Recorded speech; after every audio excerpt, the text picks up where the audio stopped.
And good afternoon from just outside the Oklahoma State Capitol. Dave Morris here alongside Ben Felder from the Oklahoman as the start of week 2 has started to wrap up behind me. Ben, you've been out here all afternoon. This morning we had a student rally. You had an interview with Ed Allen, president of OKC AFT, and you had an interview with State Superintendent Joy Hoffmeister. A busy afternoon from you. Where should we start?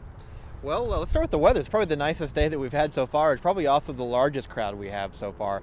We don't really have any numbers on the crowd estimates yet, but just as someone who's been out here almost every minute of this thing, I can definitely attest to the fact that this was the largest crowd that we had seen. The South Plaza has been kind of the center of the action outside the Capitol. That filled up pretty quickly as busloads of teachers continued to come through. But we had students and teachers marching in from all over the metro, from Del City, from Edmond.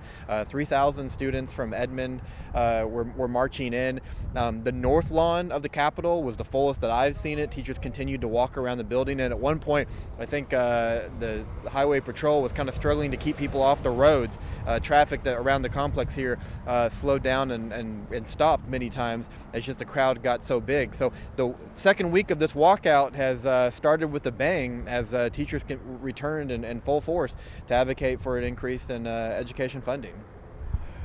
Two things to note from my perspective and from those who I've spoken with. Oklahoma Highway Patrol doing a very nice job of keeping things smooth, not really seeing any incidents. Yeah, I mean, we talked about this last week when we had a few lawmakers that made some comments about maybe some outside protesters, and we really haven't seen that kind of presence here, at least not in any large part. But yeah, I would say that, Highway Patrol, which they're responsible for law enforcement here at the Capitol, and, you got to give them credit. I mean, they've been out here in force.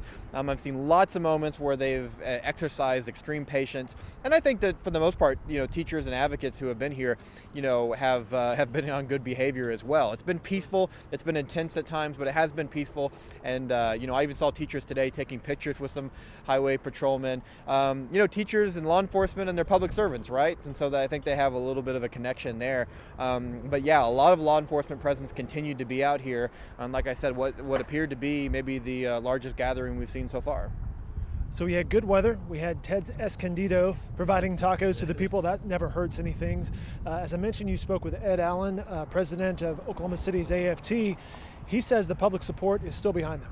Yeah, and he said that's important because if it wasn't, they probably wouldn't still be here. He said the big question you have, obviously, as you're organizing a movement like this is how supportive is the public going to be? How supportive are school districts and school boards going to be? And we talked about it this morning that that's really been a key to this walkout, that school districts have, they support the walkout. Of course, they close if they know that teachers aren't going to show. They really don't have a choice in the matter. But they preemptively have closed schools, sometimes multiple days in advance.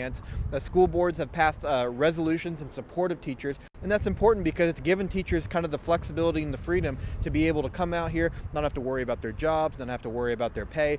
I mean, we've seen some situations like Western Heights, and our Tim Willard has done some reporting on that. Some teachers maybe have even resigned because their district has not been quite as supportive, or at least has called their teachers back. But for the most part, district leadership across the state has been in the corner of teachers. And Ed Allen said that that's especially true in Oklahoma City.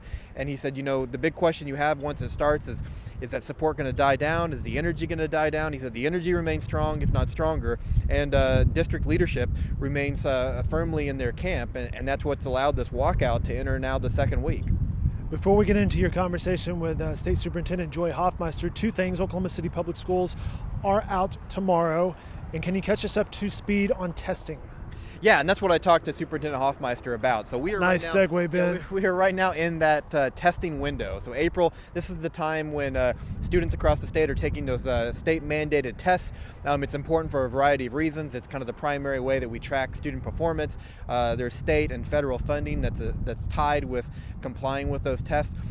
Today we learned that the Department of Ed was going to extend the testing window. So it was slated to, I don't have notes right in front of me, we have a story online for the exact dates, but I believe it was the 20th of April. It was extended back a week to the April 27th, early May if you're doing your test online. And that's important because it gives schools a little bit more flexibility in when to offer a test. I talked to the superintendent today and she said, the one thing we don't want is we don't want kids returning back to the classroom and having to take a test right away. because now kids are going on the second week of being out of school. We've talked about it before in Oklahoma City, a 2-week spring break, back for a week, now possibly out for 2 more weeks at least. I mean, that's tough, especially as you're trying to prepare for tests. This is a growth year. What I mean by that is last year was kind of the baseline test under new standards and under new goals. So the state is really hoping to see some growth in a lot of areas, especially when they increased the cut scores last year. About 68% of students did not reach proficiency, so the state is hoping to see some growth this year, but they extended that window. Now, I talked to the superintendent. She said it can't be extended even more for a variety of reasons, but also because their hope is to give test scores back to districts by June 1st so they can make decisions with students about what kind of support services they need over the summer as they get ready for the new school year. But the window has been extended a week. 95% of students have to take the test if the state is to receive some federal funding in some certain areas. And so right now, I mean, there's still a few weeks left before that window closes up. And every time I asked, Superintendent Hoffmeister about what she thought if we went to the deadline, I could tell that was not something she wanted to think about. I'm sure they have, but the idea of this walkout continuing for 3 more weeks is probably not too pleasant of a thought for the State Department of Ed. But right now it seems like it's going to last at least a few more days, if not the rest of this week. He's Ben Felder. I'm Dave Morris with the Oklahoman. And that leads us to the big question when this began, and the big question of week 2. When does it end? We saw some action inside. It's something Ardell Denwalt is covering. We heard from Senator Treat today. Yeah, the Senate Majority Leader Greg Treat met with members of the media today, as he did last Friday, and he said, listen, I think we've done all we really can, at least when it comes to the next fiscal year. He continues to say that the education budget is done, and he continues to say when you look at the dollars, we've pumped more money into schools. We've also given teachers that $6,100 raise that they were asking for is a good step in that direction. The Oklahoma Education Association on Friday said that in order for this walkout to end, the governor has to veto a bill that repeals a hotel-motel tax. There's no word from the governor yet on what she'll do with that bill. They also said that the capital gains tax deduction had to be removed. House leadership, that's where the bill is right now. The Senate's already passed it, so it's up to the House and then eventually the governor. But House leadership has not shown any desire to take up this bill. In fact, today, as Democrats were trying to bring it to the floor and House leadership was standing in the way, as we've seen every day, teachers inside the Capitol were gathering outside the chamber doors and were chanting for capital gains to be considered. They booed when it was obvious that it wasn't going to be considered today, and then they chanted, "We'll be back." So what we have heard is some House leaders have said that they're going to make a movement on wind, maybe taxing some wind energy production.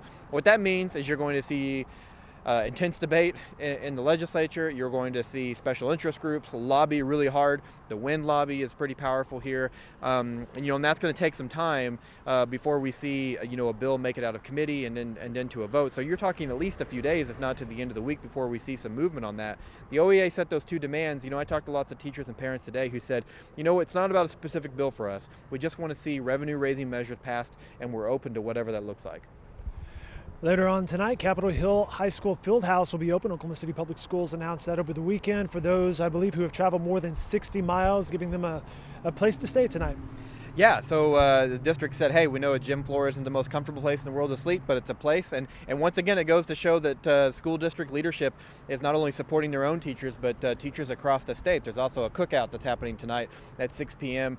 And just trying to kind of support those teachers. Oklahoma City, the state capital, but there's teachers from all over the state driving, 2, 3, 4 miles. There's still some teachers marching in from Tulsa. I think they're supposed to arrive tomorrow. I haven't heard the latest today. But that 110-mile march, I've met teachers from Guyman. That's quite a drive, as you and I know. We've made that trek before. And so, yeah, Oklahoma City Schools offering the gym at Capitol Hill High School as a place to rest before another day of rallying continues on Tuesday. So there you have it. There's your recap for this Monday as week 2 begins. The Oklahoma teacher walkout outside the Oklahoma State Capitol. Ben, good job today. Appreciate it. Yeah, you bet. And more coverage every day around the clock on newsok.com and in upcoming editions of the Oklahoman.